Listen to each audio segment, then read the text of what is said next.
तो अपनी सीरीज को आगे बढ़ाते हैं। हम देख रहे हैं 2021 का नेट जेआरएफ का साइकोलॉजी का क्वेश्चन पेपर। ऑलराइट, तो लास्ट वीडियो में हमने दो सवाल ऑलरेडी कवर कर लिए हैं। उसमें क्या क्या देखा था उसमें हमने देखा था क्या, उत्तरदायित्व का विसरल यानी कि डिफ्यूजन ऑफ रिस्पॉन्सिबिलिटी देखा था, और हमने क्या देखा था, हमने दूसरा देखा था फेरोनोम्स। फेरोनोम्स क्या होते हैं और डिफ्यूजन ऑफ रिस्पॉन्सिबिलिटी क्या होती है। अगर आपने ये नहीं देखा है तो नीचे जाके लिंक में आप देख सकते हैं प्लेलिस्ट में, और वहां से जाके कवर कर सकते हैं। इस वीडियो में स्टार्ट करेंगे हम।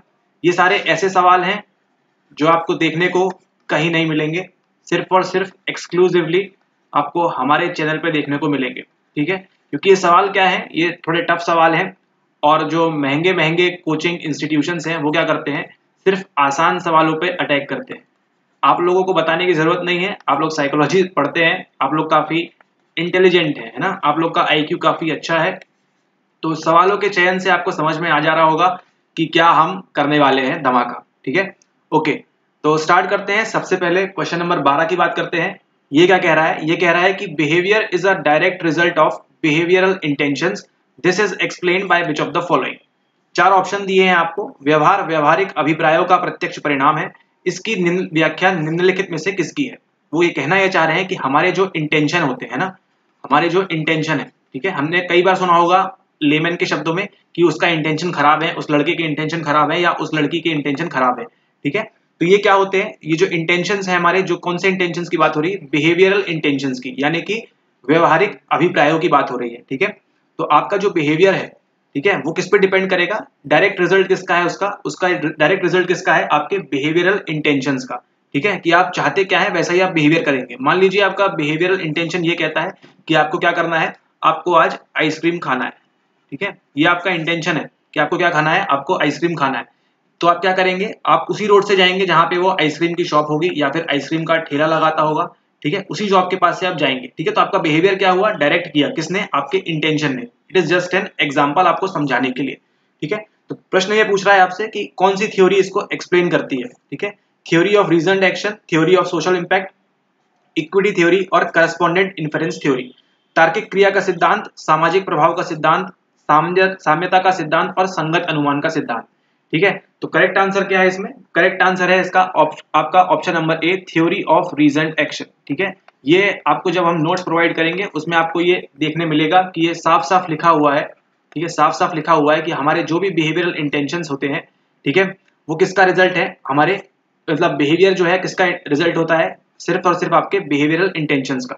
ठीक है, आपका जो व्यवहार है किसका परिणाम है, या आपके अभिप्रायों का परिणाम है, आपके जो भी व्यवहारिक अभिप्राय हैं उसका परिणाम है। और कौन सी थ्योरी ये बात को जस्टिफाई करती है, ये करती है थ्योरी ऑफ रीजन्ड एक्शन, है ना, तार्किक क्रिया का सिद्धांत।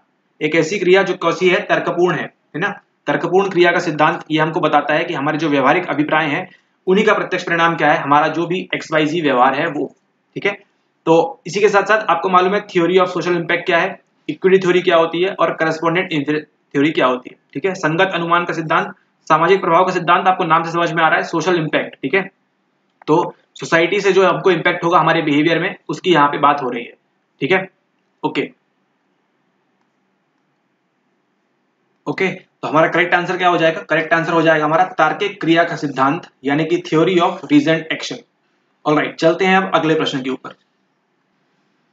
तो अगला प्रश्न देखते हैं। ओ memory that is thought to contain knowledge, facts, information, ideas that can be recalled or described in words, pictures or symbols is called। ऐसी स्मृति के बारे में पूछा जा रहा है जो क्या है, जिसके बारे में समझा जाता है कि वह ऐसे ज्ञान, तथ्य, सूचना और विचारों को सम्मिलित करती है जिनका शब्दों, तस्वीरों व चिन्हों के रूप में दोबारा स्मरण या विवरण कर सकते हैं। मतलब ऐसी मेमोरी के बारे में आपको बताना है जिसको क्या होगा, चाहे वो फैक्ट होगा, इन्फॉर्मेशन होगा, जिसको क्या कर सकते हैं आप रिकॉल कर सकते हैं, और साथ ही साथ उसको क्या कर सकते हैं, एक्सप्लेन भी कर सकते हैं। तो कौन सा टाइप की मेमोरी है, ये सवाल हम ऑलरेडी कवर कर चुके हैं। ठीक है, तो आपको नीचे कमेंट करके बताना है कि इसका करेक्ट आंसर क्या है। ऑप्शन है आपके पास procedural memory, episodic memory, semantic memory and declarative memory, प्रक्रियात्मक, घटना संबंधित, ज्ञापनीय और आर्थिक स्मृति। ठीक है, तो कौन सा करेक्ट ऑप्शन है नीचे आप कमेंट करके बताएं। ऑलराइट, ओके, तो ये प्रश्न हम ऑलरेडी कवर कर चुके हैं, हमने भाई कई बार किया है, और 2021 में आपने देखा कि ये रिपीट भी हो गया है। ठीक है, ओके, चलते हैं नेक्स्ट टफ क्वेश्चन पे। तो अगला सवाल है हमारा 19 नंबर का। ये सब आप इजीली पढ़ते नहीं है। यंग एडल्ट्स, है ना, ऐसे बच्चे 18 प्लस के कह सकते हैं, who return after leaving home for some period to live in their middle-aged parents whom are known as। वह नौजवान, ऐसे नौजवान, हो सकता है आप भी वो नौजवान हो एक्स, जो घर छोड़ने के कुछ समय बाद, मान लीजिए आप छोड़ के चले गए जर्मनी पे, ठीक है, अपने अधेड़ उम्र के माता पिता के घर रहने के लिए वापस आ जाते हैं। ठीक है, आप चले गए जर्मनी मान लीजिए 21 साल में, ऑलराइट, और आप आ जाते हैं, अब आपके माता पिता की उम्र हो गई है 45 से 50 साल के आसपास, ऑलराइट। तो अब क्या होता है, अब आप आ जाते हैं वापस उनके साथ रहने के लिए, ठीक है, 5 साल बाद, मान लेते हैं इसको जस्ट एन हाइपोथेटिकल एग्जांपल, 5 साल बाद आप क्या करते हैं, आप वापस आ जाते हैं अपने माता पिता के साथ रहने के लिए। तो ऐसे बच्चों को क्या कहा जाता है, ये प्रश्न पूछ रहा है आपसे। ऑप्शन है आपके पास sandwich children, benevolent children, boomerang children and compliant children. Sandwich बच्चे, हितैषी बच्चे, बूमरैंग बच्चे और अनुपालन करने वाले बच्चे। ठीक है, तो करेक्ट आंसर क्या होगा इसका, करेक्ट आंसर है इसका आपका ऑप्शन नंबर 3, बूमरैंग बच्चे। क्यों, बूमरैंग क्या होता है, एक इस तरह का एक खिलौना होता है, एक डिवाइस होता है, कह सकते हैं आप उसे।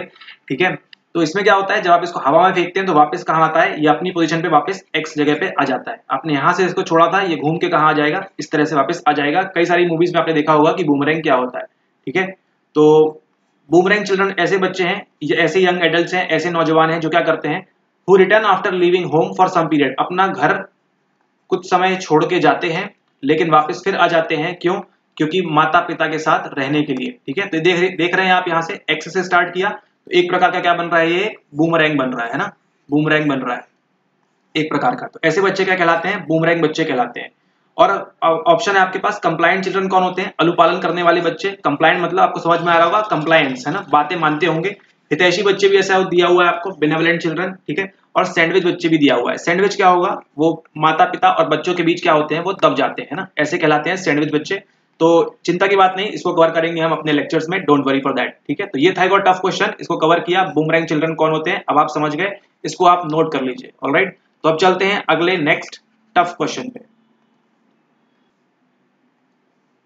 यहां पे देखते हैं क्वेश्चन नंबर 21। ये कह रहा है निम्न में से किसको ऑस, देखिए ऑस गुड को क्या कर दिया, ऑस गुआ कर दिया। ठीक है, थोड़ा सा हिंदी मीडियम वाले ध्यान रखें। निम्न में से किसको ऑसगुआ आर्थिकी भिन्नता के मूल्यांकन आयाम का उदाहरण माना जा सकता है, नहीं माना जा सकता है। ठीक है, नॉट मेंशन कर रहे हैं यहाँ पे। इवेल्युएटिव डिमेंशन हमको बात करना है, इवेल्युएटिव डिमेंशन। ठीक है, कौन सा, मूल्यांकन का आयाम है ना, नहीं माना जाएगा। ऑफ किसका, ऑसगुड सेमेंटिक डिफरेंशियल, ओएसडी का। ऑसगुड का जो सेमेंटिक डिफरेंशियल है, इसमें कई सारे पैरामीटर्स होते हैं, इवेल्युएटिव और भी कई तरह के होते हैं। तो इसको पूछ रहा है यहाँ पे कि इन चारों में से कौन सा नहीं है उसका एग्जाम्पल। ठीक है, लेकिन किस वाले का, आपके इवेल्युएटिव डिमेंशन है ना। ऑसगुड सेमेंटिक में क्या होना चाहिए, इवेल्युएटिव डिमेंशन की बात हो रही है। ठीक है, यानी कि मूल्यांकन का आयाम है ना। मूल्यांकन क्या करेंगे आप, किस चीज का मूल्यांकन करते हैं, या तो वो चीज हेड होगी या टेल होगी। ठीक है, अच्छा होगा, बुरा होगा, ठीक है, सद्गुणी होगा, दुर्गुणी होगा। ठीक है, तो इस तरह का आप क्या करेंगे, उनका मूल्यांकन करेंगे, यानी कि आप क्या कर रहे हैं, इवेल्युएटिव कर रहे हैं ना। जैसे यूपीएससी के एग्जामिनेशन क्या बोलते हैं, पेपर का क्या हो रहा है, इवेल्युएशन हो रहा है। ठीक है, जब वो बच्चे लिखते हैं चीजों को तो क्या होता है, उनका इवेल्युएशन होता है कि इन्होंने 10 में से 5 मार्क का लिखा है, 3 मार्क का लिखा है। ठीक है, तो एक प्रकार का इवेल्युएशन करना है ना। तो इवेल्युएशन किस चीज का होगा, evaluative dimension of the Osgood semantic differential. ठीक है, तो ऑसगुड का जो सेमेंटिक डिफरेंशियल है, ऑसगुड आर्थिक भिन्नता का मूल्यांकन आयाम कौन सा नहीं है इन चारों में से। ठीक है, ऑप्शन देखते हैं क्या क्या दिए हुए हैं। ऑप्शन दिए हुए हैं आपको क्लीन और डर्टी, दूसरा दिया हुआ है स्लो एंड फास्ट, तीसरा दिया है गुड एंड बैड, और चौथा दिया हुआ है काइंड एंड क्रूअल। स्वच्छ, मलिन, मंद, तीव्र, उच्च, अच्छा, बुरा, उत्तम और दयालु और निर्भय। ठीक है, तो करेक्ट आंसर क्या होगा इसका, करेक्ट आंसर होगा इसका ऑप्शन नंबर आपका 2, स्लो एंड फास्ट। ठीक है, ये इवेल्युएटिव डायमेंशन बिल्कुल भी नहीं है। ठीक है, मूल्यांकन का आयाम ये वाला बिल्कुल भी नहीं है। कौन सा है, आप नीचे कमेंट करके बता सकते हैं, जिससे आपको भी मालूम पड़ेगा और दूसरों को भी मालूम पड़ेगा। ठीक है, किसके अंदर आएगा ये, ऑसगुड सेमेंटिक डिफरेंशियल के अंदर। ठीक है, तो देखिए यहाँ पे आप किस तरह स्लो और फास्ट का मूल्यांकन किस तरह से कर सकते हैं, आप बताइए। आप ये मूल्यांकन कर सकते हैं कि चीज अच्छी है या बुरी है ना, काइंड है, अच्छा है, सॉरी दयालु है, काइंड है, दयालु है, या क्रूअल है या निर्भय है। ठीक है, ये आप क्या कर सकते हैं, इवेल्युएशन कर सकते हैं, इसका मूल्यांकन कर सकते हैं। ठीक है, कोई चीज गंदी है इसका मूल्यांकन हो सकता है, कोई चीज साफ है उसका मूल्यांकन हो सकता है, स्वच्छ मलिन का मूल्यांकन हो सकता है। ठीक है, लेकिन तेज और धीमी है ना, स्लो एंड फास्ट का किस प्रकार से इवेल्युएशन करेंगे। ठीक है, ये आता है उस पैरामीटर्स में है, लेकिन किसी दूसरे कंटेक्स्ट में बात हो रही है। यहाँ पे सवाल आपसे क्या पूछ रहा है, तो करेक्ट आंसर है हमारा option number 2, slow and fast. इसका आप ध्यान रखेंगे, और हम जब OSD पढ़ेंगे तो उसमें सारे पैरामीटर्स को हम कवर करेंगे। Alright, so don't worry. And अब चलते हैं इसके बाद अगले टफ क्वेश्चन के ऊपर।